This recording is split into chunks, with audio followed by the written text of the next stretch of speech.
Welcome back to America on the Road with Chris Teague, Jack Red back with you. It is road test time for us on America on the Road. We love testing cars. And in this instance, we're testing cars that we had a lot of family time in. You're going to spend a ton of family time in the car you're going to be talking about, Chris. Tell us about it. Yeah, we recently bought the 2024 Honda Prologue. We traded our 2021 Volvo XC90 for this vehicle for the simple reason that we were tired of spending so much money on fuel, and the lease payments on the Honda Prologue are very, very strong right now, at least in some places, I believe.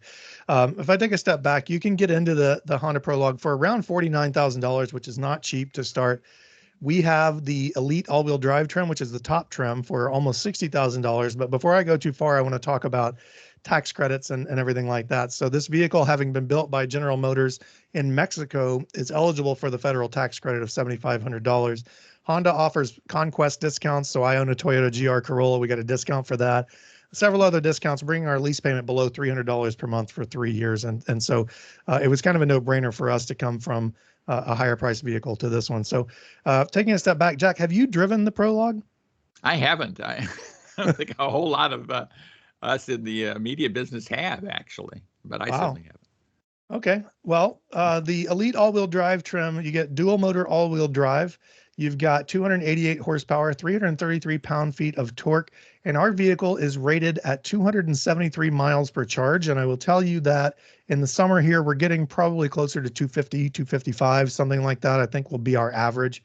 Honda says you can reach a charge of 80% in about from 20 to 80% in about 35 minutes, which isn't too bad. But as I've talked about many times here on the show, the fastest charger here in my hometown is 50 kilowatts, which takes about 2 hours to reach 80%. But the home charger will solve that for us. So no big deal there at all. I got to tell you, Jack, this vehicle does not feel super quick. It is not very sporty, but that is exactly what my wife wanted. She commutes in this vehicle. We take the kids to school and to dance practices and all sorts of things. And so the all-out speed for us and, sporty handling weren't the biggest selling points here. It's got a comfortable ride. It's exceptionally quiet inside. And you don't get a lot of the road and wind noise that you get from some other EVs with like the sportier tilt, because we have plenty of sound deadening material in this vehicle.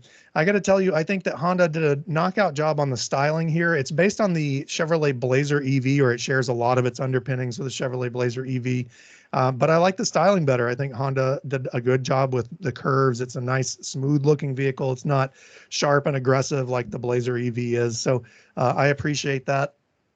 The top Elite trim here comes with leather upholstery. You get a heated steering wheel, heated and ventilated front seats. You got memory driver seats and power front passenger seat, and we also have heated second row seats.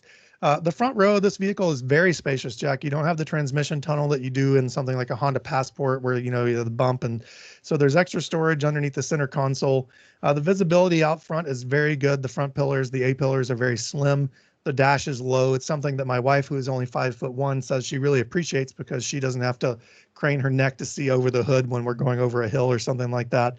The back seats are very spacious too. I got to tell you, my kids came from our Volvo, which had very comfortable rear seats, very, very contoured, very nice seats, to the Prologue, which the bench is a little bit flatter and a little bit less fancy, but they have plenty of room. They say it's well padded, and they enjoy the heated seats because it does get chilly here at night, even though it's still almost 90 in the afternoons here.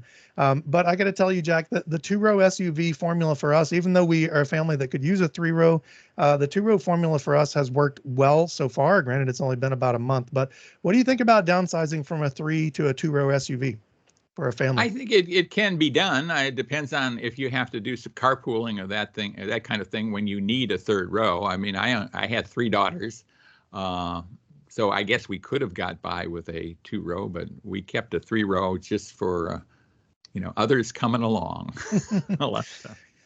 Yeah, we've definitely run into that. But one thing I will say is that the increased cargo space of not having a third row to deal with has helped us. The dog definitely enjoys riding in the back seat and also in the cargo area, though this vehicle does have a sloped roof, and I'm waving my hands on camera for people on the radio here, but that does have a sloped roof in the back. The back window is kind of angled, which cuts into cargo space. So I would say that if you're going to look at this vehicle or any other two-row SUV, you should go check out the cargo area to make sure that you're getting the most out of that space. I think that some of the more recent styling changes have made it a little bit less practical for a lot of SUVs, but plenty of space, good back seat, as I said.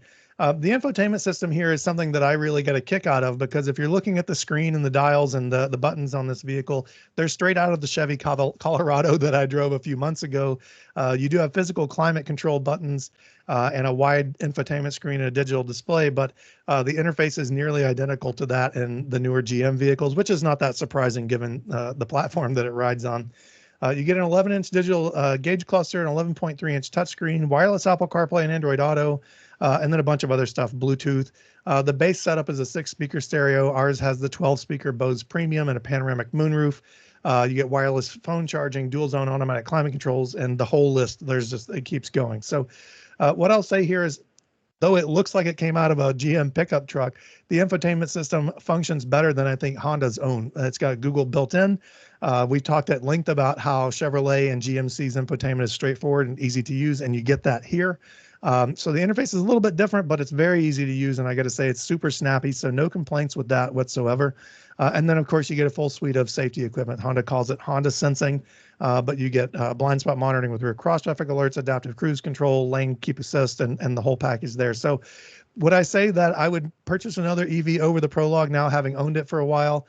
Probably not, given the price. I think we made a financial decision here rather than one that I generally make, which is, seat of the pants, buy what I want. But, we're happy so far, and only time will tell if we actually need that third row back or not. Yeah, I think it'll be fascinating. I can't wait to hear how this develops when you have home charging and all that. I mean, for the kind of driving that you folks are going to do with that, it strikes me as a very good choice. So let's hope so. Yeah, crossing my fingers.